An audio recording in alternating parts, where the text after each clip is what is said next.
All right, so welcome everyone to our kickoff for the 23-24 session of our book club. I'm Dr. Felicia Jordan, and so happy to have those of you who are here with me live and those who will be watching it by video.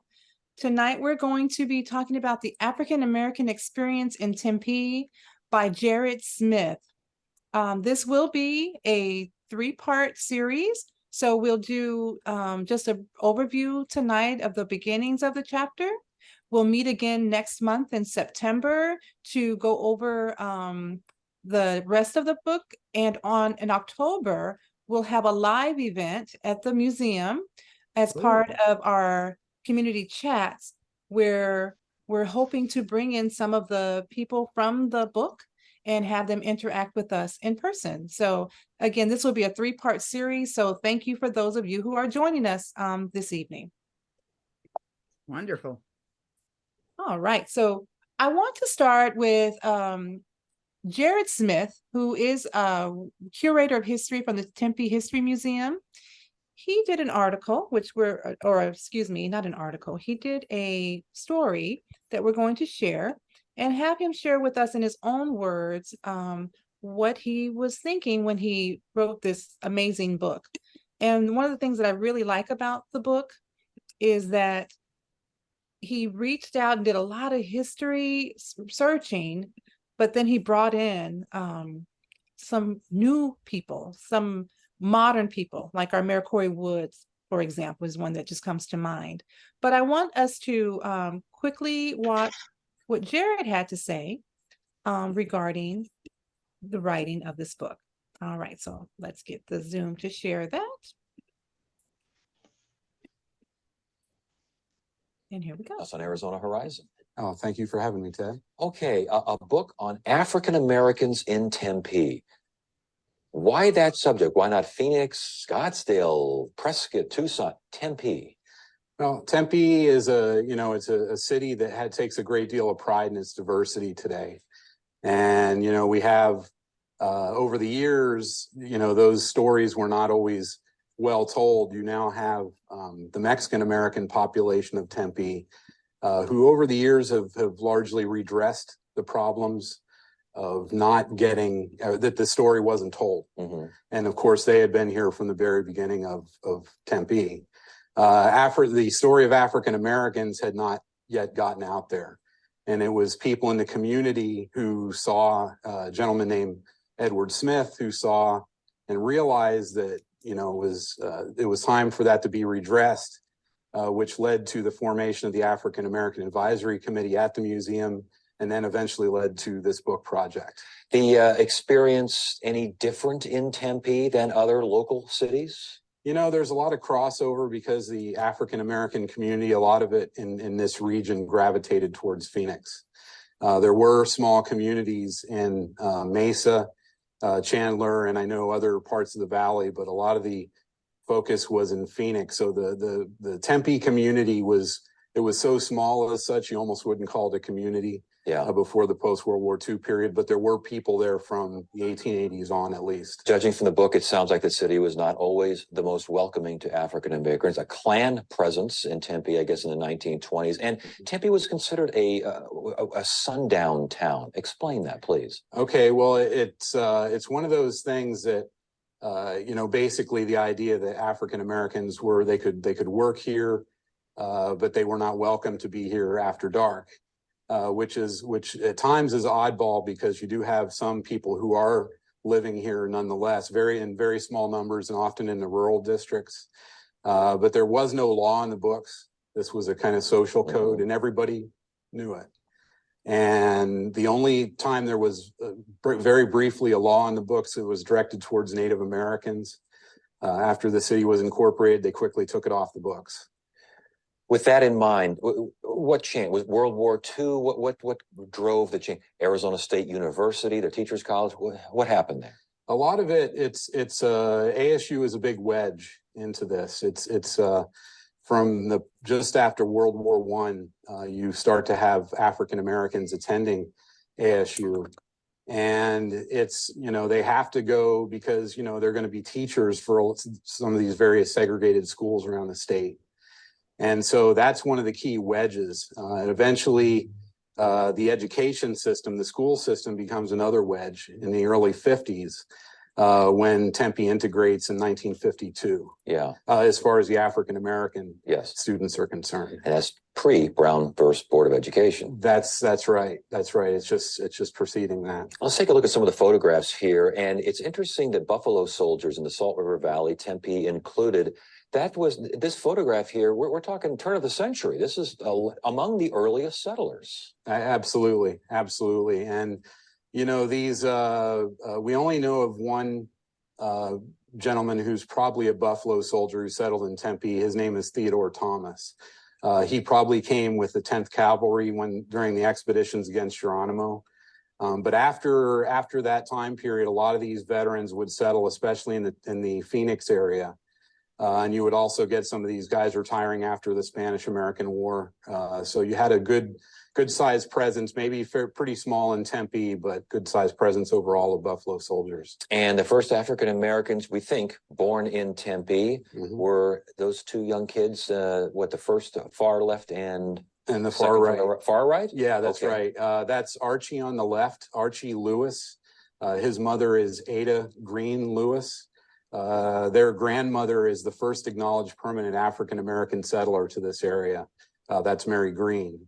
Archie was born in the mid-1890s, and his sister Susie would follow not too long thereafter. And they were both born in Tempe, the first known African-American children born there. And lived where now? It was obviously everything kind of happened downtown, didn't it? Not real clear. You still had quite a few people living in what would have been the rural districts at that time. There were a few people in town. Theodore and Maggie Thomas, right after about the turn of the century and after, settled in kind of the downtown Maple area of Tempe. We have a photograph of the Crimson Rims baseball team, and we see an African-American athlete there on the side. Again, turn of the century here. Athletics probably another factor in integration eventually, correct? You know, absolutely. Even though a lot of the teams tend to be segregated in those days, but you still, as this photograph is perfect evidence of, you have a lot of crossover. In the territorial period, you'll see a little bit more crossover where you have an African-American player on the Tempe Crimson Rims. Seated next to him is E.P. Carr, founder of Carr's Mortuary. So you have white players. It looks like some Hispanic players on the team. Baseball was one of those common sports. Everybody played it. It was extremely popular, and I think it did eventually help. Doc. All right. So that's the point I'm going to go to with that. I just wanted us to hear Jared in his own words, and he will be a part of this very soon.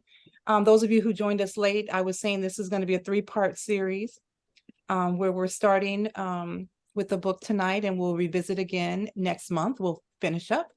And then in October, it'll be part of our community chat, where we'll hopefully have people live in person and some via Zoom that are depicted in the book. So first, I just want to say with what Jared has said, I think it's really important that this committee who has this book club was founded based off of a need to write something such as this. He mentioned in the video clip that it was from that meeting and having this book written that the club that we have, not club actually, but this committee that we have was formed. So I think that's really important that we keep in mind that the Tempe history was important. I am a native of Arizona. I grew up in South Phoenix. And my grandmother migrated here, which we're going to talk about migration next, from Mississippi to the Phoenix area, the Southwest Phoenix area. But Tempe is very important with the university here and just the rural lands. But I can remember as a little girl driving to what is now Gilbert and Chandler, which seems so far away. We would go to Thrifty Ice Cream somewhere in downtown Chandler, and that was really a trip for us to go and to drive there. But we would be amongst some of the only African Americans in those stores, and this would have been in the early 70s. So let's dig right in. So what Jared wrote about in the book was that it was a migration of hope, I wanted to call it, that people who were moving here to the Arizona territory were looking for new opportunities, a fresh start for their family. It was a place to go for gold. My grandmother spoke of coming to Arizona because she liked watching Westerns. And she felt that when she would come to Arizona, she was coming to the place where she could find gold, just find her golden opportunity back in those times. And we know that those from the South, because that's where the Black folks were, we were enslaved in the South, and some came from the North, but it was truly for the purpose of finding new opportunities and a fresh start. But when they came here, it wasn't as bad as the South, but it wasn't the best either. Oops. Yep. John Barber, in 1918, he migrated here, but this was his quote. He says, "When I first came here, it wasn't much different than in the South. The only difference here was that they didn't lynch you, and they weren't too crazy about letting colored people in colleges in Tucson or Phoenix." Now that's when he came to Tempe. So I just want to open up a little bit, because the way I do the book club is we talk and we discuss. What are your thoughts on just this migration of hope? And what John Barber wrote here, who was one of the earliest settlers in 1918, he wrote this. What were people looking for, and what's better than what they had back south? Just what are your thoughts, or what have you read, or anyone's opinion? No right or wrong. Just what are we thinking? I would say I was born and raised here, and my grandparents came from Oklahoma. And my grandfather came out here first looking for work, and jobs were tough. Now, he was a cotton wearer. Mhm. People that picked cotton during that time, then he was the wearer, because we also had to pick cotton in the fields also. But a lot of them that came from Oklahoma also went to Casa Grande, Yeah. because we have family, the Weaver family in Casa Grande. But like I said, it was just tough coming finding any job. And my grandmother didn't come out here with my mother and them until about a year later, when they came out to Arizona. Wonderful. So from the Oklahoma area, they migrated to Phoenix and Casa Grande, Stanfield. Those were definitely areas where a lot of Blacks migrated to with the cotton and the ranching. Thank you, Willie Right. Mae. Thank you. Anyone else? I can say that the Territorial Normal School, as it was later called, the Tempe Normal School, in this period of 1918, was welcoming new students who were going to be trained as teachers.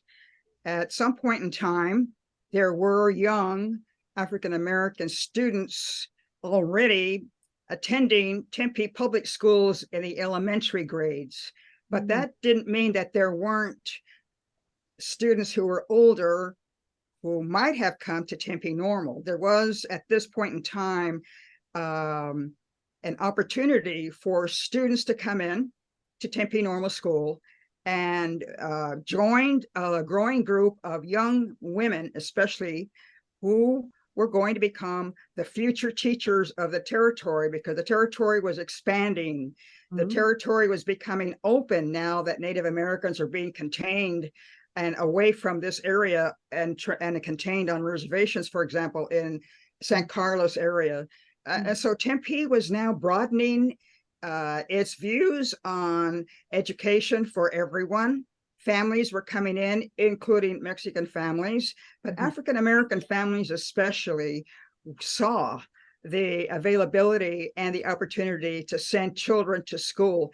And Tempe Territorial School was a choice and an option later. Wonderful. Thank you, Chris. Sure. And as they were saying, education was definitely a leveler that brought people out west, as we will. I think of it with a lot of African Americans migrated from the South to Chicago, New York. You know, there's large populations there, the Harlem Renaissance. and looking for a better opportunity, this migration of hope. And those who came further west out here to Arizona, California, what type of a fresh start do you think they may have been looking for? My grandma talked about the Western movies and how those impacted her. What may have been other things you think that may have drawn folks to this part of the world, this territory? Cotton. Mm-hmm. Mm-hmm. That's it right there. Cotton. That's it. Yeah. It was the cotton. My father, they picked cotton when they first came here with my grandma. They sure did. They picked cotton. And I grew up in South Phoenix. There used to be cotton fields right in front of where my school was in the Roosevelt School District. Cotton fields all down 7th Avenue in that area, bunch of cotton, right? So they knew how to do the work, and there was that opportunity. Great. All right. Anyone else have anything to add? I think, Professor, it was an opportunity to work and earn a wage and hold on to that wage and maybe rise a bit in above a level of poverty. So it was work. And the work was a draw, and the work was always there, because there was always going to be a need for laborers in the fields. Absolutely. But it wasn't always the grass isn't greener, right? You know, especially what this writing about, they didn't lynch you, but they're not crazy about you.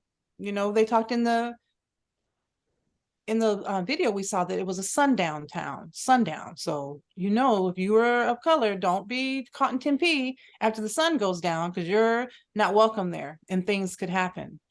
I think that's really a part of our Tempe history, and for African Americans to know that.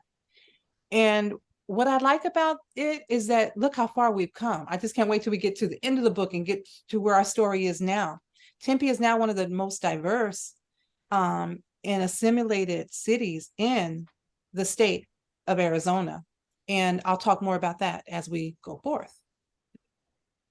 So Jim Crow laws, I wanted to mention those because that is what was alluded to, that you're not lynched here, but you're not welcomed and embraced. We know that Tempe had Ku Klux Klan ties, and many parks, I don't remember how many, were renamed, and one was named in honor of Michelle Brooks Tatras, who was the president of the AAAC here in Tempe. And we know that it was a long time before they had any African-American teachers. They have their first African-American superintendent at Tempe Elementary right now. And so there are a lot of firsts, and we're in this late in the century, you know, 2023. So there's some things that were long settling there. I know that Tempe was more of a place that you would move up to. So again, I was raised in South Phoenix. So moving to the Tempe area was something that people of color thought was a place, an upstep, that you're moving up in society, moving to Tempe, because it sort of had an elitist, like a Scottsdale. Back in the day, I mean, Tempe was it. You had the university at ASU, Mill Avenue area, all this beautiful land and the orchards.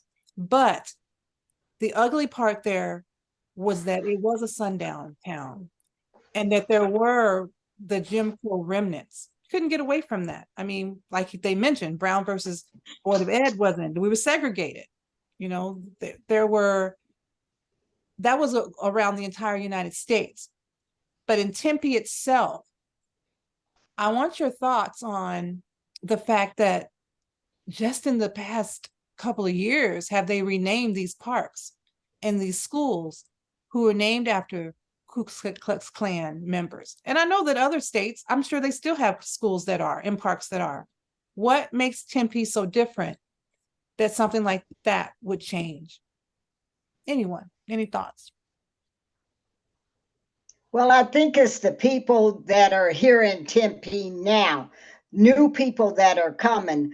The older people like the Brooks, they've been here and they've seen the change. I know I had lived in Tempe for 25 years and, of course, moved to Phoenix with my mother. But people are wanting to know why and how come.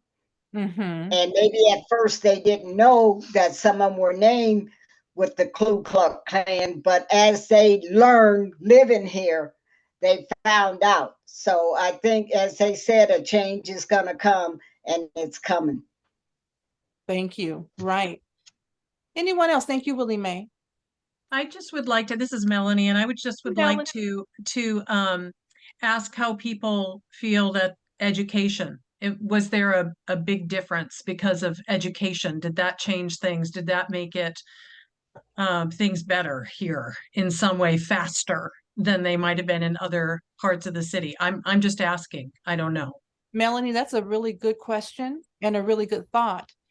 And I think so, because Arizona State University is I work for them actually. So, but innovation and inclusiveness is one of the things that ASU promotes. Mhm. And I do believe, and I also taught in the Tempe Elementary School District when I was a school teacher, Mhm. that was something that people in Tempe, we want to make a difference. I always say, because I'm a native and I've driven all around Arizona and I live in Tempe. That's where I want to live, where I want to be. There's just a difference about Tempe, that it is a college town, college city, and there is a press here to be equitable and to do I'm doing air quotes, right thing. Mhm. So I think that would probably have promoted the fact that we in Tempe have took a stand and renamed those schools and parks. What does Mhm. anyone else think? But thank you for bringing that, Melanie. That's a great Mhm. question. I want to call attention to Tempe Normal School. Yes. Tempe Normal School attracted colored students from other towns. I Mhm. come from a copper mining town of Globe in Miami, Arizona. Mhm. And the students who graduated from Globe High School or Miami High School came to the Tempe Normal School to go to school and get an education. And as more colored students came from mining towns or from rural areas to come to Tempe, they couldn't go to Tucson, to the Right. UK. They couldn't go to Mhm. Arizona State College in Flagstaff, which was further away. So Mhm. Tempe was the draw. And Tempe was able to educate colored students. They formed a club, an organization of students. They gathered together, but still, even though these students were reaching for a college diploma, there was still segregation in Tempe because these students could not eat at white establishments. These students could not live in the white dormitories. These students could not gather together away from a typical area where white students would gather. So on the one hand, there was an attainment for equality, and on the other, there was still segregation. But these colored students who belonged to the Dunbar Club at the Tempe Normal School were very goal oriented, and they knew that once they obtained their college diplomas to teach, then they would go out and teach wherever there were opportunities for teaching. At this time, still the so-called colored schools, not only Right. in Phoenix, but in the mining towns as well. So Mhm. little by little, these colored students would come in and obtain their education because Tempe Normal School was bringing them in, attracting them, keeping them, and graduating them. Mhm. That's great. Thank you. Thank you, Chris. Wonderful. Mhm. Anyone else before we move forward? Well, I would say I know in the book you'll come across Mary Bishop. She went to ASU, and of course, she came from Yuma. Her family was there. Also, Laretha Dees Williams, she came to ASU for nursing.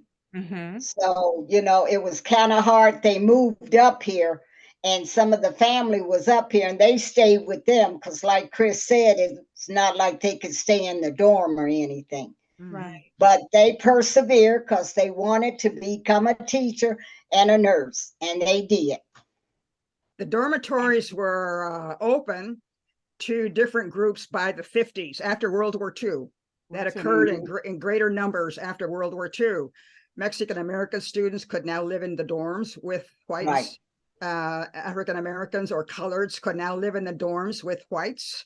Right. And then, of course, after post-World War II and the civil rights era of the 60s, things changed for the better. But it was actually World War II that made a difference in the attitudes of more and more students of color or minorities could then come to Tempe and attend classes. But I want to say that Tempe Normal School, or rather an Arizona State College, did not segregate African American or colored students. That is not true. I worked at Arizona State University for 40 years. I was the historian archivist there, so I know the history of all of this as well. So we have educational opportunities now growing, now that we have opportunities post World War II and into the 50s and then later in the 60s. So little by little, each decade brought change because more students brought those changes with them as well. That's right. That's right. That's it, that education. Thank you, Chris. And bringing those students in decade after decade, it begins to change a community. And that's why Tempe is now just such a wonderful, robust community, because we've had all of that history over the years, year after year, of people coming in and providing those supports. I'm seeing things. Okay. I'm seeing the chat. I can't keep up with the chat both, but I'm trying. Thank you, Melanie. I see your comments. All right. So the next one I want to go to, because I'm just staying in the 1800s in this one, maybe to like 1920 in this week, but I can't wait to get to the next piece. The next piece is next time. But the population, now I want to talk about the population of African Americans. We already know we don't have a large population of African Americans in Arizona, even right now. But in 1870, there were 28 residents here. About a decade later, there was 155. And at the 1890 census, after the railway came, we had 1,357 African-American residents in Arizona.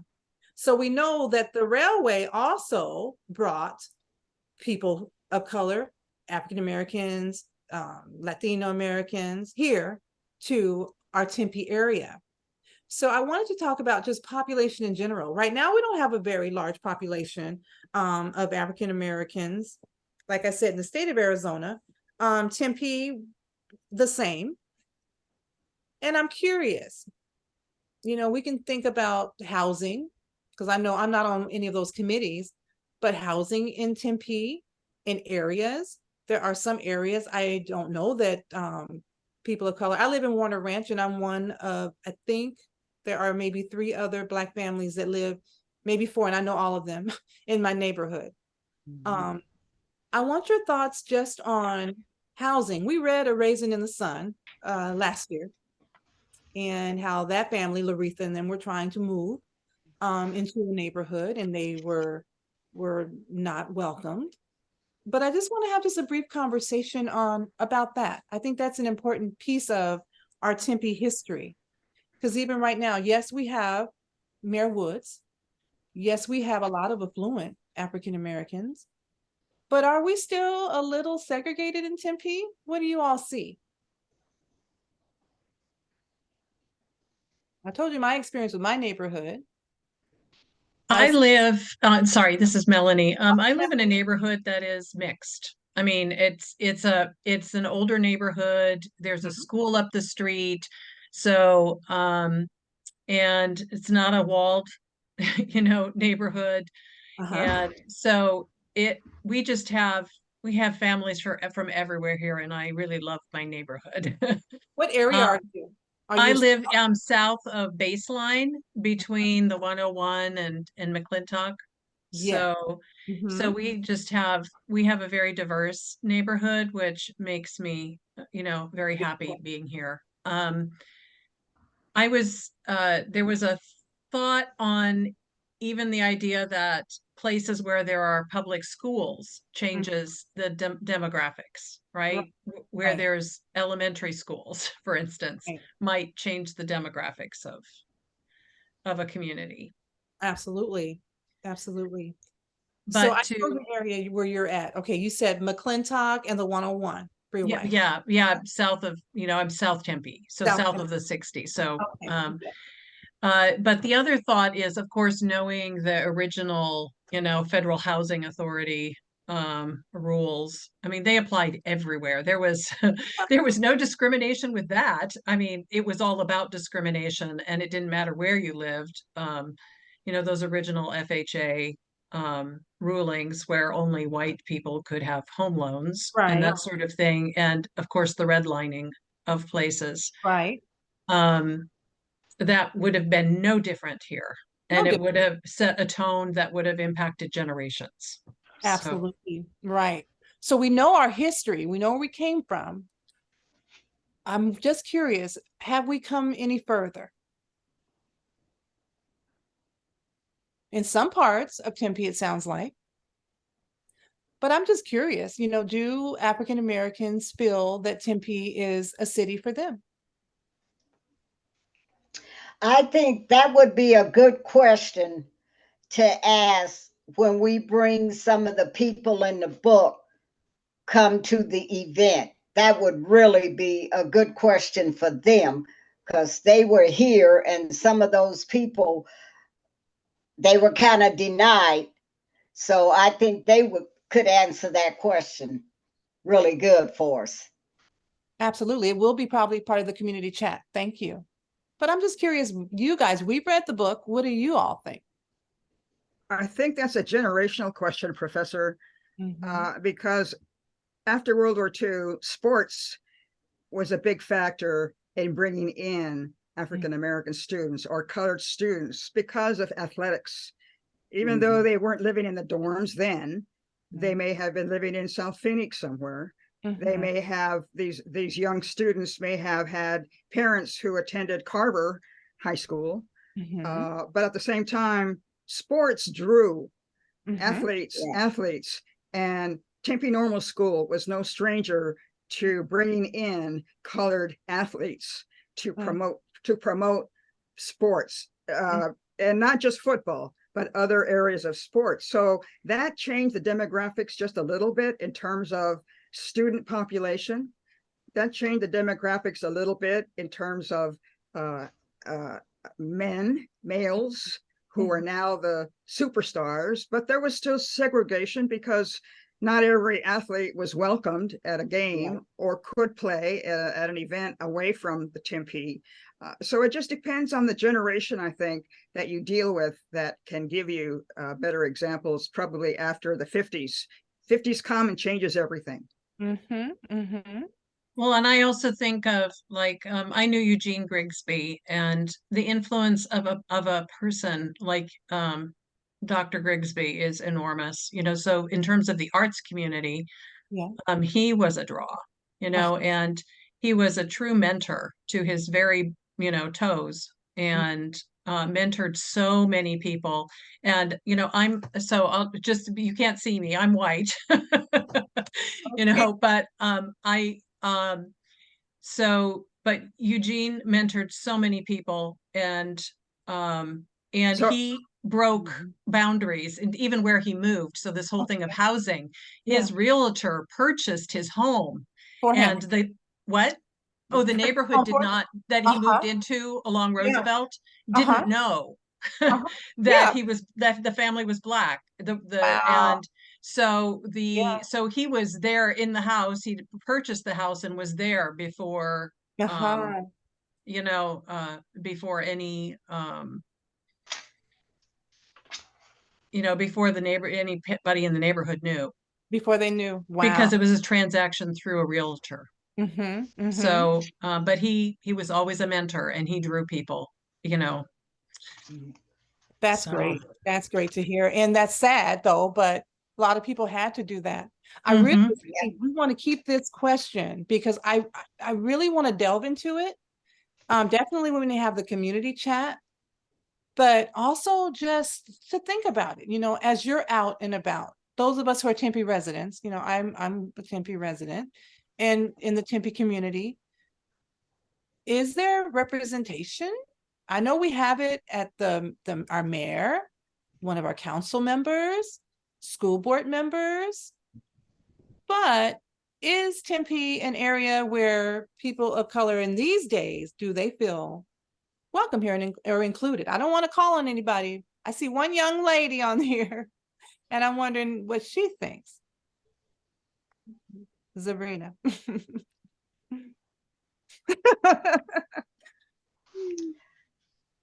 Sorry, my 4-year-old's been yelling, so every time I think I'm about to say something, I'm like, okay, no, Oh, because okay. she's That's all right. Love babies. I'll go ahead and be honest and say there's a lot that I'm absorbing. I'm not a Tempe resident. Okay. But there's a lot that I'm absorbing because as I was reading the book, I was quite surprised to find that Tempe was as exclusive as it was. Mhm. And certainly to find out that it was a sundown town, that was very surprising. Yes. For me personally. And my family is from the South. So when we, like, I moved out here, like my sister and I moved out here, that's the first generation that's been in Arizona. My whole family is still like in the South. My parents grew up in Jim Crow South. And so like a lot of this information is new to me. It's not like super surprising that there was segregation, but to the degree that it was, is actually a little bit more surprising. And so as I was absorbing the information, I'm going, okay, well, let me listen to these Tempe residents and these people who have been here for generations. Like, tell me what have you seen? Because I actually, when I think about Arizona, I think of Tempe as being the most inclusive. I have never once felt unsafe of all the cities I've been in Arizona. Like That's Tempe's wonderful. one of the ones where I felt the most safe. That is great to hear. You felt the most safe here. And what brings that feeling? People are friendly. Well, it just feels diverse. I don't know. It just felt it has that air of I'm not surprised to see you here, right? Like there's some areas I go in Arizona where it's like, oh, there's a Black person. I wonder if she knows that she's Black. Like I wonder if she knows that she doesn't look like other people who are here in the room. And yes, I am aware, even though that's been my life for quite some time. So yeah, it feels very, I just feel very normal there. That's awesome. Perfect. Yeah. Thank you. Thank you for your thoughts. I really appreciate that. And I like what she said, that she feels safe here, seems normal to be here. And that's everything that we've talked about with Chris and Willie Mae and Melanie, with how those shoulders that we stand on, those people from the past who at the normal school, those who broke through the barriers with the red lining and got homes, us continuing to educate and to provide those opportunities. Now we see the shift that we do have in today, in time, Tempe, that makes it such a special place. Awesome, awesome. All right, so who was our first? Oh, actually, we gotta talk about Buffalo Soldiers. What am I talking about? Buffalo Soldiers came next. So in 1885, the 10th Cavalry Regiment came to Arizona for Huachuca to participate, to pursue Geronimo and to put down later outbreaks. And I found this to be fascinating. Like, I like to hear about the Buffalo Soldiers, but I learned something new in reading this section of the book. And that I know that Tempe always has the Buffalo Soldiers at many of our events. They come and present their flag. But I didn't realize just how strong an effort there is for Tempe with the Buffalo Soldiers. So much, in fact, I just found out yesterday, and Willie Mae was at the meeting with me, that there's a Buffalo Soldier memorial that was supposed to be placed at the Capitol. And now the city of Tempe is pursuing having that monument be placed somewhere in Tempe. And I think that really, really says a lot about the city of Tempe. Wonderful. Isn't that wonderful? Yeah. Where in Tempe, Professor? Do you know? Looking around, they haven't found a place. Okay. Yet, but I was just astonished by that. And I saw it in the book as well, that there are strong ties to that. So I just have a short video clip about the Buffalo Soldiers that I quickly want to share with you all. And bear with me. Oops, that's Jared again. We watched him. So now we're going to watch Buffalo Soldiers. My technology is doing well. It was crashing all day before this meeting. So this is a good sign. Really good sign. Some of the first park rangers in America weren't rangers at all. They were soldiers, Buffalo Soldiers, African Americans who served in the Army after the Civil War. They got their famous nickname from Cheyenne warriors who likened their dark curly hair to that of buffalo hides. The nickname stuck, eventually becoming a name for all Black soldiers of the time. From 1899 to 1904, Buffalo Soldiers of the 24th Infantry and 9th Cavalry, many of them veterans of the Spanish-American War, were tasked to protect Yosemite and Sequoia National Parks. That was more than 10 years before the birth of the National Park Service. That made the Buffalo Soldiers some of the first wilderness rangers in the world. And as such, they protected wildlife from poaching, put out wildfires, built trails, roads, buildings, and bridges, and kept the peace at Yosemite, Sequoia, and Yellowstone. Their legacy can be found in the Park Service's iconic flat hat, proudly worn by Rangers today, which echoes the hats then worn by American cavalry and infantry units. Serving in a time of racial animosity in America, the Buffalo Soldiers were pioneers of the civil rights movement. With their service in times of war and times of peace, they were also fighting for their rights to be treated as full citizens of the nation they served. Okay, just a brief overview of Buffalo Soldiers, just to share with you all. Willie Mae, I'm going to kind of put you on the spot because I know that you are very involved with the group that does the Buffalo Soldiers here for our different events. What are your thoughts on what we learned yesterday in that meeting about the monument and just Buffalo Soldiers in general in relation to Tempe? Well, they've been working on this monument for quite a while because I brought a brick for the Alex Dees Memorials Foundation, and my mother have a brick, but they raised the money to get this monument. And like you said, we found out that they was trying to put it in Phoenix, but Phoenix didn't seem to want it. So they were asking Tempe, and with the Buffalo Soldiers mostly in Tempe and what Jared wrote about it, Tempe, I think, will accept the monument. I'm hoping they will. But yes, they have been working on this for quite a few years to get this monument. And they've done an excellent job. They're just waiting to hear for sure. Thank you. I think that, thank you, Billy Mae, that says a lot about our city, the city of Tempe, and the history that the Buffalo Soldiers has here. What Jared wrote, and he wrote about Theodore Charles Thomas, whom he mentioned, who came to Tempe in 1906 and had a barbershop on Mill Avenue for many years afterward. He was probably one of the 10th Cavalrymen who came in 1885.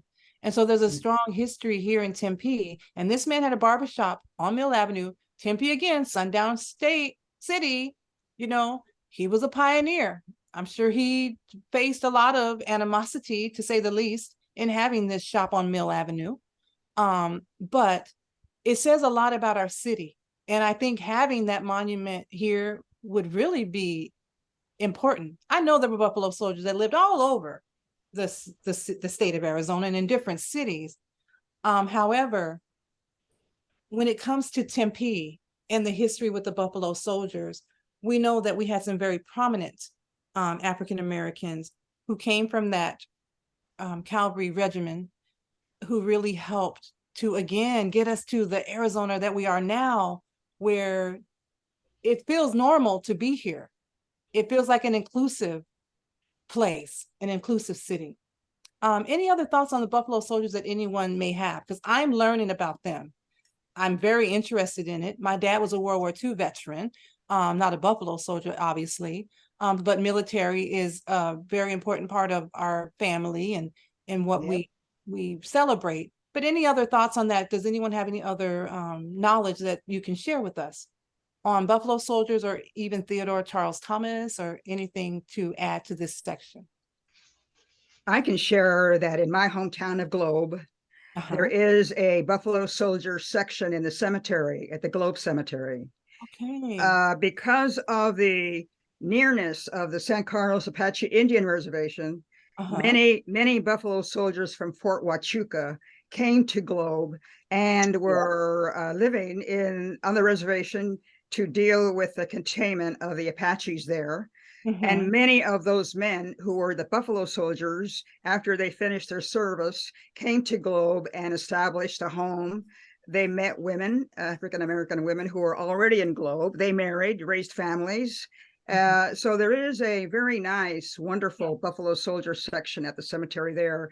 There was a very viable African-American community in Globe and in Miami as well. A good sized number of men were the Buffalo Soldiers who settled in Globe and Miami from Fort Huachuca.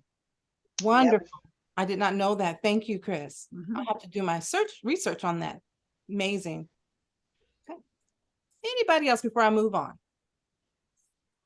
I have a question about Theodore Charles Thomas. Yes. I'm wondering, did he marry and have a family? If he did, and he had a barbershop, he had to live somewhere other than. So where did he reside? That was a question. I know if Jared had known that, he would have written that. He would have put that in there. Yeah. I wonder if he dug up anything more on that. We'll have to ask him. Yeah. I'm wondering if he can check on the census or maybe do a little bit more research about Theodore Charles Thomas, because there might be information that relates to his descendants today. Very good point. Very good point. My son goes to a barbershop on Mill Avenue now, but it's I can't remember the name of it. I just think that's pretty cool. I don't wonder if that guy knows that this first barbershop was over there. I'm gonna have to tell him next time he goes there. All right. So that gets us to our first landowner, which was also mentioned, Mary Green, who had 160 acres in 1888 over in the Rule and Warner area, which is by where I live right now. So it's just like, wow, cool. I know exactly where they're talking about. There's this land over there and all these horse properties and things. I just love walking when I take a walk, going down in that area. But Mary Green was our first landowner, and only land we know is a sign of wealth, and it builds wealth. And so I just thought it was really important. She bought it with her son, Moses Green, whom the book talks about the issues that he had and, came in with some problems later in life. And her children were the first born here in Tempe. I remember Archie because I think of the Prince. Oh my God, Prince. Oh my God, I can't remember. Harry and Megan have an Archie also. And so they said that the first African-American child born in Tempe on record was Archie, Mary Green's descendant. So I thought that was pretty cool as well. So that takes me to some questions. I always like us to ponder things as we're getting ready to come toward the end because our time is running away. But I want you guys to think about, how did the railway help build Tempe? Are there still roots of Jim Crow in Tempe? And why was land ownership so important? So let's start with, how did the railway help build current modern day Tempe? What impact would you say that had on our area? Things that Jared wrote in the book, and maybe even things that you know from your own knowledge. Well, the railroad needed laborers, so there needed to be track built. So laborers were going to be the working class men of color, of course, and white men too. But so there needed to be tracks developed and space for the Southern Pacific to come through. If you know anything about the railroad track along the bottom of the butte of Tempe Butte, and how important that railroad track was to Arizona State College, because it brought in people to go to school. It brought the railroad also took people away from the Tempe to go to work. It also enabled workers to become important to the development of Tempe, because there needed to be porters, for example. Yeah. There needed to be men who knew how to repair tracks. So it was a combination of providing work. Yeah. And it was important, this railroad, because Southern Pacific Railroad was so important to everyone who was coming through to go to Phoenix, coming Yeah. through to go to Tucson, and coming through to go to the mining towns. So Southern Pacific Railroad, or Eastern Arizona Pacific Railroad as well, really, really brought prosperity to Tempe in different ways because it needed workers. Sure did. And we know our population increased with African Americans once the railway came. Melanie, go ahead. I saw you unmuted. Go ahead. Yeah, so I'm a musician by trade and among other things, but one of the things that I know that the railroad did that was so sometimes it benefited the United States as a whole, and other times it brought crisis, but that with the advance of the railroads, not only were people able to transport themselves, but groups of entertainers were able to crisscross the country rapidly in a way that had not happened before. And unfortunately, you know, in the 1800s, the rise of blackface entertainments and the minstrel show was something that traversed the country rapidly and was kind of like the first television. It created that first environment where people developed a common understanding Right. of certain ideas, common jokes, Mm-hmm. you know, just this idea that we all have something that we share. And unfortunately, what was communicated in terms of African American people was not good, right? Not good. Um, No. and painful, in fact, and set the tone for many ideas that would endure in this country over a long period of time. Absolutely. So I think always when I think of the railroad, I not only think of immigrant ancestors moving around, but I think of entertainers moving That's and, right. you know, transporting and people transporting their wares, you know, bringing Right. new inventions from one town to another. So, Thank you for sharing that perspective. That's very refreshing. Thank you so much. mhm. Okay. Anyone else? But the roots of Jim Crow, and Melanie talked about the minstrel shows, and we know about those schools and parks, etc. And there was a very strong Ku Klux Klan presence here in Tempe in previous times. Are those roots still here, or have we done enough with renaming these parks and schools? Or do we see, again, this could be a community chat thing, but this is things to ponder. Or are there other things that we can still do to even become a better Tempe? What do you all think? I think we need scholars and writers and educators to come to Tempe, our archives or historical societies and libraries to do more research on this topic and write articles or books where others can read more. Right. Jared's book is so important, but nothing much has been done since then in terms of publications that are scholarly or maybe of a historic nature. So there needs to be on the part of educators at a university setting or at a community college setting or some kind of a setting that promotes the research of African American history, not only in Arizona and other communities, but more in Tempe. I applaud what you just said, because I've looked and there's nothing much more out there, not even with articles at the university.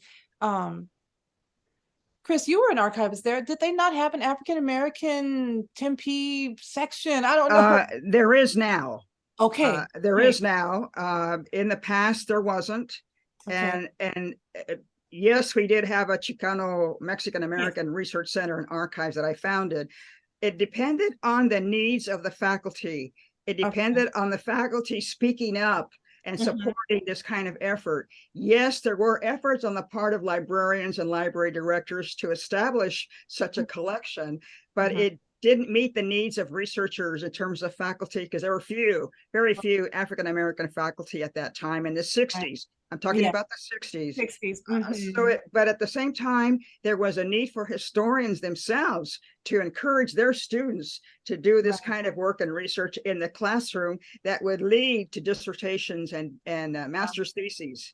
That is still very important. So now, yes, there is a new African-American curator was now going to establish and beginning to establish an African-American collection at the University Library in Tempe, at the Hayden Library. Yes. Oh, I'm very excited to hear about that. Very new, very, very, very new. Wonderful, wonderful. Yes. Those of you who are watching this video, please, we need more books. We need more research.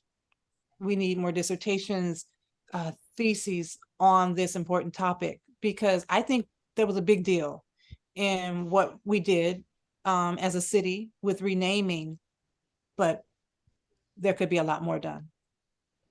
And finally, why was land ownership so important? Oh, go ahead, please. Yes. I wanted to piggyback on what Chris said, because I agree wholeheartedly, but I think that one of the really insidious things about Jim Crow and its effects across the United States is that it remains and lingers as long as there isn't an enthusiasm about teaching what has happened and how far we have come. So like me coming and reading a book about the African-American experience in Tempe and being surprised to find that there were at least 4 Ku Klux Klan chapters or headquarters here in the state. Like, I don't think that should be the case. I think that if Tempe and the state of Arizona and the United States of America really want to reckon with and get rid of the roots, I mean, especially if we're talking about roots, get rid of the roots of Jim Crow, then it requires a sort of enthusiasm when it comes to renaming things. Like, it should be a big deal, because I honestly didn't even know about the renaming. So the enthusiasm that should come with teaching about our history, like not just writing more about it. Yes, there's that too, but like the enthusiasm that comes with it really help.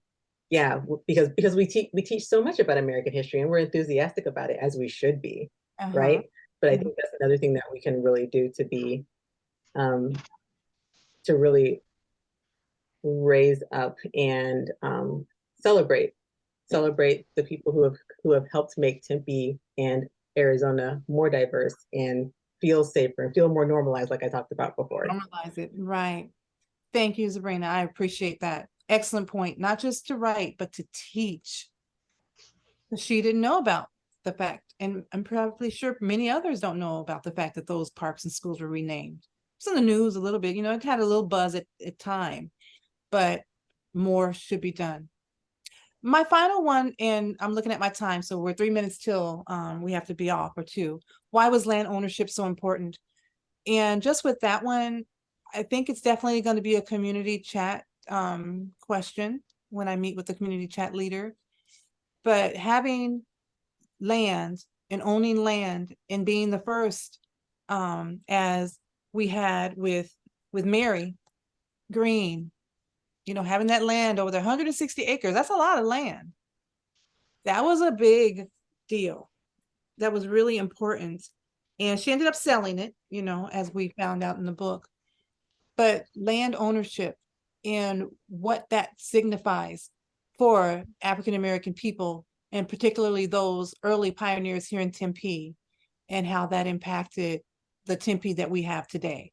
So as you see, what I'm really trying to get us to is to the end of this book and get us into 2023 and where we are today, building off of where we came from and where we're going. So I am an English literature person. So I really like reading novels and finding the history in there. And so what we're doing now is we're using our own stories, which is the way Jared brilliantly wrote this book, and taking the stories from those who lived the experience. But I want us always to think about, how does that tie into Tempe, Arizona, 2023, August. What can we learn from our past so that we don't repeat the same mistakes and that we grow? And I think Tempe's doing a fine job. I really do. I applaud my city. I wouldn't want to live anywhere else. I agree that it's just an inclusive, diverse community, and you can feel that. And we do a really awesome job, but I always think there's always room for improvement. Yep. Yep. Okay. All right. So our next meeting, I'm going to switch it to Thursday, September the 28th at 5 p.m. And we will be on Zoom for that one. And then at that meeting, we're going to go through the rest of the book. Okay, so we've kind of built the foundation here. We've talked about land. We've talked about Buffalo Soldiers. We've talked about the earliest settlers. We talked about Jim Crow. We're going to get into the meat now, the education, ASU, our modern day. And it's building up to October when we will have the book club at an evening event incorporated with community chat, where we'll be live.